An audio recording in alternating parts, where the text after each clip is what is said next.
علامہ اقبال رحمۃ اللہ علیہ جب اسپین گئے اور کئی ایک علاقوں کو انہوں نے دیکھا، ہندوستان کے اندر آئے تو انہوں نے کہا میں ان علاقوں کو دیکھ کر آیا ہوں جہاں پر اسلام کئی سو سال تک تھا۔ اس کے بعد انہوں نے اسلام کو روکنے کے لیے سب سے پہلے مدرسوں پر تالا لگایا، اور مدرسوں کو انہوں نے بند کیا تو ان علاقوں سے، ان ملکوں سے اسلام بھی ختم ہو گیا۔ پھر انہوں نے ہندوستان کے لوگوں کو نصیحت کی، یاد رکھو مدرسوں کو بند کرنے پر کبھی بھی تم اس کو راضی نہ ہونا، اس واسطے کہ مدرسے تمہاری ریڑھ کی ہڈی ہے۔ جب تک مدرسے رہیں گے مساجد کا نظام چلے گا، مکاتب کا نظام چلے گا، علماء پیدا ہوتے رہیں گے، حفاظ پیدا ہوتے رہیں گے، مفسرین پیدا ہوتے رہیں گے، محدثین پیدا ہوتے رہیں گے، خادمین دین پیدا ہوتے رہیں گے، اور اسی طریقے سے دین کے لیے مر مٹنے والے پیدا ہوتے رہیں گے۔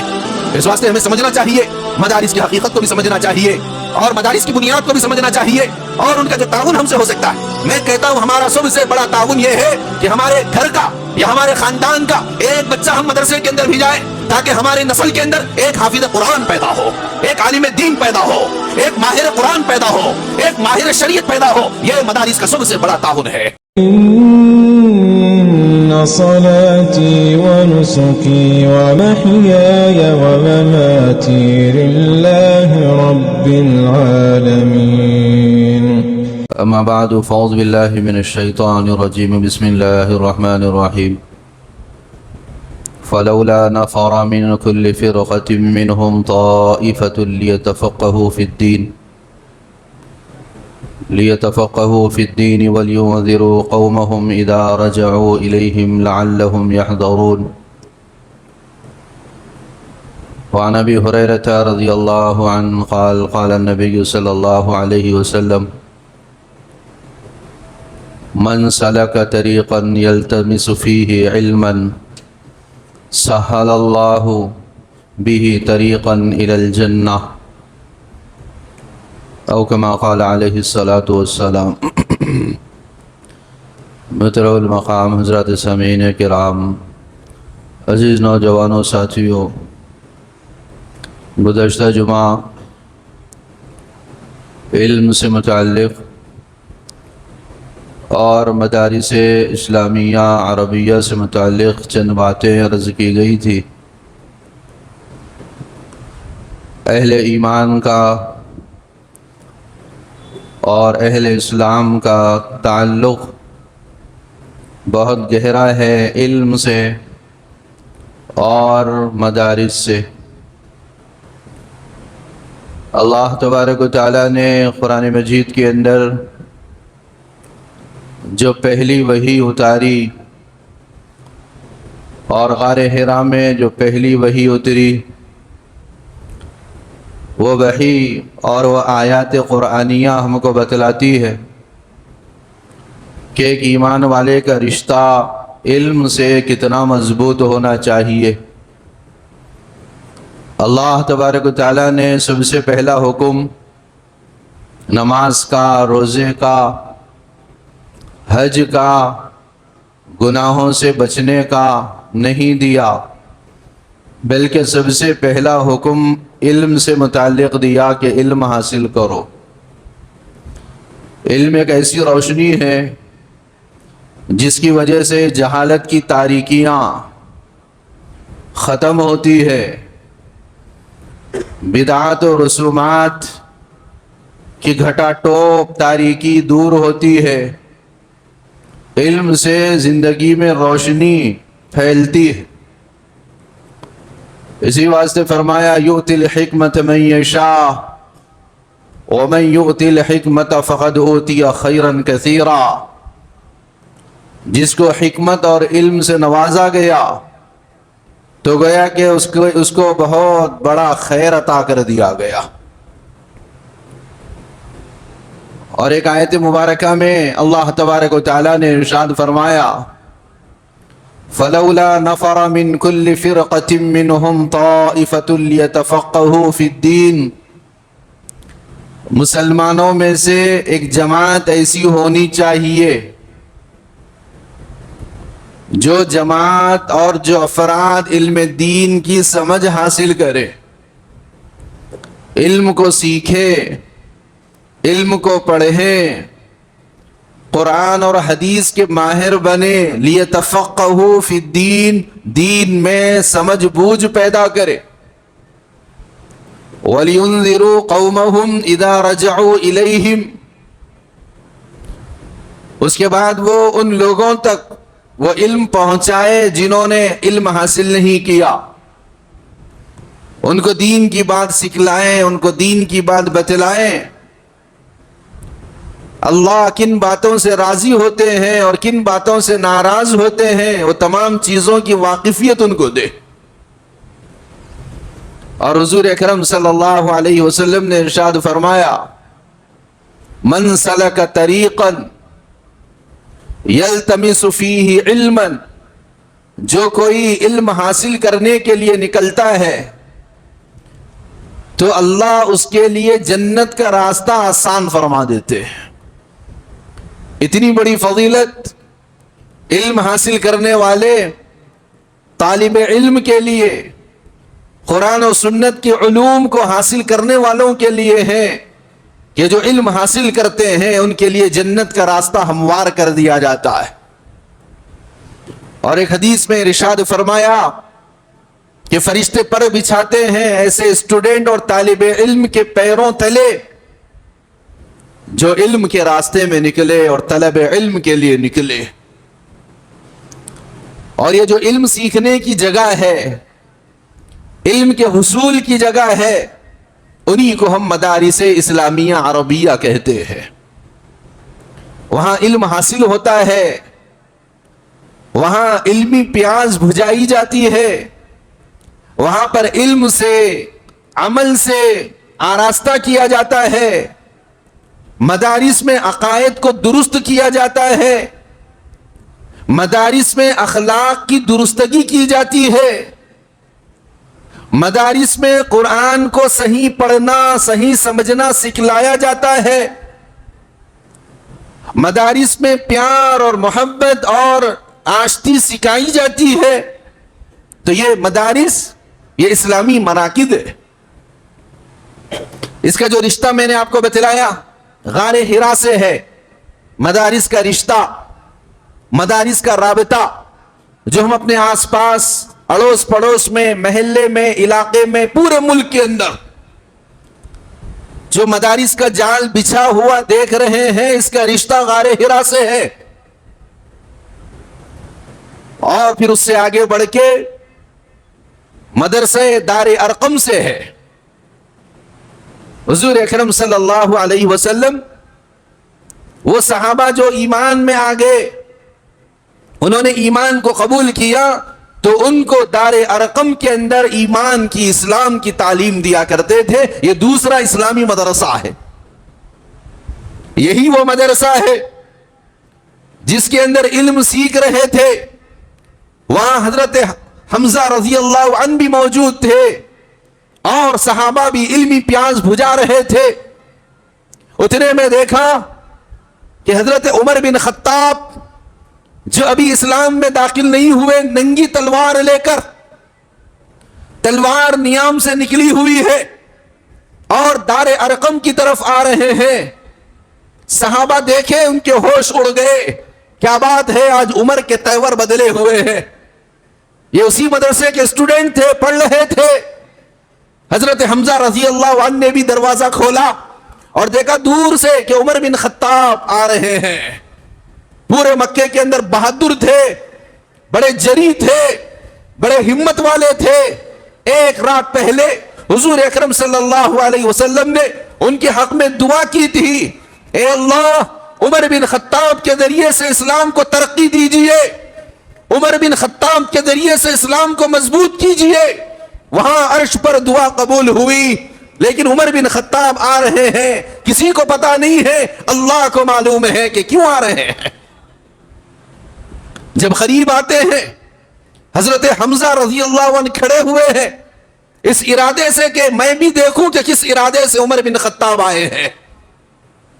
کھڑے ہوئے ہیں اور اندر داخل ہوتے ہیں، کہتے ہیں کہ میں امام الرسول کی خدمت میں ایمان لانے کے لیے آیا ہوں، میں آپ کے سامنے زانوِ تلمس طے کرنے کے لیے اور حلقہ بکوچ اسلام ہونے کے لیے آیا ہوں۔ تو اس دار ارقم میں اس وقت جو تکبیر لگی تھی، نعرہ تکبیر سے پورا علاقہ جھوم اٹھا تھا۔ یہ دوسرا مدرسہ ہے۔ پھر ہجرت کا جب حکم آیا، حضور اکرم صلی اللہ علیہ وسلم اور حضرات صحابہ رضوان اللہ تعالی علیہ مجمعین مکے سے مدینہ ہجرت فرما گئے. وہاں پر مدینہ میں جب مسجد نبوی کی بنیاد ڈالی تو مسجد نبوی سے متصل ایک چبوترا تھا، اس کا نام ہے صفہ. اس چبوترے پر علم حاصل کرنے کے لیے اسٹوڈنٹ اور طلبہ آیا کرتے تھے. ایک ایک وقت میں 40 50 100 طلبہ وہاں ہوتے تھے. حضور اکرم صلی اللہ علیہ وسلم قرآنی آیات بتلا رہے ہیں، وہ اس کو حفظ کر لیا کرتے، اور کوئی ارشاد فرما رہے اس کو ذہن نشین کر لیا کرتے، اور کوئی عمل کر رہے ہیں اس کو محفوظ کر لیا کرتے تھے. تو یہ مدرسہ صفہ ہے جو مدینے کا سب سے پہلا مدرسہ. اس کے بعد جو مدرسوں کی لہر چلی، مساجد کے اندر مدرسے چلتے تھے. اس طرح باضابطہ مدرسے نہیں تھے. کئی سال تک، کئی 100 سال تک مدارس کیسے چلتے تھے؟ مساجد کے اندر چلتے تھے. جہاں پر بھی مسجد تعمیر ہوتی تھی تو وہاں پر ایک حصہ مدرسے کے لیے وقف ہوتا تھا، اور وہاں پر روم بنا دیے جاتے تھے. اس کے اندر اسٹوڈنٹ اور طلبہ آ کر رہتے تھے اور علم حاصل کرتے تھے، اور پھر اپنے گھروں کو چلے جایا کرتے تھے. کئی سال تک یہ سلسلہ رہا. اس کے بعد ایران کے اندر، ملتان کے اندر، پنجاب کے اندر، مختلف علاقوں کے اندر یہ سلسلہ شروع ہوا کہ پڑھنے والوں کے لیے خاص عمارت ہونی چاہیے، ایک مخصوص حصہ ہونا چاہیے. لہذا وہاں سے مدارس کی تعمیر ہوتی رہی. جس علاقے والوں کے جتنی استطاعت تھی انہوں نے مدارس بنائے. اس کے اندر وہ طلبہ آتے اور علمی پیاز بجھاتے اور چلے جاتے. یہ سلسلہ بھی چلتا رہا. اس کے بعد پھر تاریخ میں لکھا ہوا ہے، اس ہندوستان کے اندر جب انگریز نے قدم رکھا اور اپنا ناپاک سایہ اس نے ہندوستان کے اوپر ڈالا، اس وقت صرف دہلی کے اندر 1000 مدرسے تھے، اور دہلی کے اطراف و اکناف میں بے شمار مدرسے تھے، اور پورے ہندوستان کے چپے چپے میں مدارس تھے. بڑے بڑے اس وقت کے جو علماء تھے انہوں نے ایک مدارس کا جال بچھا رکھا تھا. لیکن جب انگریز داخل ہوا تو اس نے سب سے پہلے اپنا اقتدار جمایا. اس کے بعد اس نے 2 کام کیے. پہلا کام یہ کیا کہ تمام مدارس کو بند کروا دیے، تالے لگوا دیے. اور پھر 1857 کی جو جنگ آزادی ہے جس کے اندر علماء، فقہا، صوفیہ، اللہ والے اور بزرگ تمام کے تمام میدان جہاد کے اندر آ گئے تھے، ان تمام کو بے دردی کے ساتھ قتل کر دیا گیا، شہید کر دیا گیا. 8 لاکھ سے زائد مسلمان علماء اور مسلم لوگ پورے کے پورے شہید ہو گئے، اور مدرسوں کو استبل بنا دیا گیا، مسجدوں کو بند کر دیا گیا. تو یہ وہ دور تھا جس دور میں انگریز ہندوستان کے اندر عروج پر تھا، اور اس نے یہ اعلان کر دیا پورے ہندوستان کے اندر اب تعلیم اگر ہوگی تو وہ عیسائی مشنریز کی تعلیم ہوگی. تو دنیا بھر سے پادری لوگ، عیسائی لوگ ہندوستان کے اندر آتے چلے گئے، اور انہوں نے جگہ جگہ عیسائی مشنریز اسکول کا قیام کیا. اب ہندوستان کی صورتحال یہ تھی، ایک طرف انگریز ہے، اس کا اقتدار ہے، دوسری طرف اگر پڑھنا ہے تو صرف اور صرف عیسائیت کو پڑھنا ہے، اس کے علاوہ کوئی چارہ کار نہیں ہے. 1857 کی صورتحال ہندوستان کی یہ تھی. عیسائیت پنپ رہی تھی، اور عیسائی جو بڑے بڑے پادری تھے انہوں نے یہ ٹھان لیا تھا ہم پورے ہندوستان کو عیسائیوں کا مرکز بنا کر رکھیں گے. آپ دیکھیے تاریخ اٹھا کر دیکھیے، 1857 کی تاریخ دیکھیے، آپ کو معلوم ہوگا ایک مدرسہ نہیں تھا، تمام کے تمام مدرسے بند کر دیے گئے، استبل بنا دیے گئے، بلڈوزر چلا دیا گیا، تالے لگا دیے گئے. اور جتنے بڑے بڑے اس وقت کے علماء تھے، حفاظ تھے، فقہا تھے، ان کو سولیوں پر چڑھا دیا گیا. جو بچے کچے تھے وہ اپنی جان بچا کر چھپے ہوئے تھے. یہ سنگین حالات ہندوستان کے تھے. اب سوچیے آپ حالات کیسے تبدیل ہوئے ہوں گے. آج ہم ہندوستان کے اندر جو مدارس کا جال بچھا ہوا دیکھ رہے ہیں، یہ صورتحال کیسے ہوئے ہوگی. تو پھر آپ کو معلوم ہونا چاہیے 1866 کے اندر ایک دیوبند ایک علاقہ ہے